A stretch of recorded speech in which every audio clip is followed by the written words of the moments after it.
চলো আজ নিয়ে চলে এসেছি একটি ইন্টারেস্টিং আননোন রেসিপি নিয়ে, যার নাম হলো এঁচড় দিয়ে মুগ ডাল। তাই প্রথমেই বলে দিই, ভিডিওটা যাতে হারিয়ে না যায় তার জন্য শেয়ার করে দিও। চলো তাহলে আর বেশি দেরি না করে আমরা রেসিপিটা দেখে নিই। শুনেই বুঝতে পেরে গেছো যে আজকে আমাদের রেসিপিতে ব্যবহার হচ্ছে এঁচড়, আর এখানে নুন হলুদ দিয়ে ভাপিয়ে রাখা হয়েছিল। এরপর কড়াইতে মুগ ডালটাকে খানিকক্ষণ নাড়িয়ে চাড়িয়ে নামিয়ে নেব। এখানে প্রেশার কুকারে আমরা 1.5 মগ মতো জল দিয়ে তার মধ্যে কড়াইতে নেড়ে চেড়ে রাখা মুগ ডালটিকে আমরা দিয়ে দিচ্ছি। 1 থেকে 2টো সিটি আসলে পরেই নামিয়ে নিয়ে বেশ ভালোভাবে ঘুটে নিতে হবে।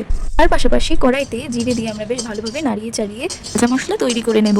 এরপর কড়াইতে সাদা তেল গরম হয়ে এলেই তার মধ্যে আমরা ফোড়নের জন্য দিয়ে দিচ্ছি শুকনো লঙ্কা, জিরে, তেজপাতা এবং সামান্য পরিমাণ হিং। দিয়ে দিচ্ছি আমরা নুন হলুদ দিয়ে ভাপিয়ে রাখা এঁচড়গুলোকে। বেশ খানিকক্ষণ ভালোভাবে নাড়িয়ে চাড়িয়ে নেওয়ার পর দিয়ে দেব মুগ ডালটা।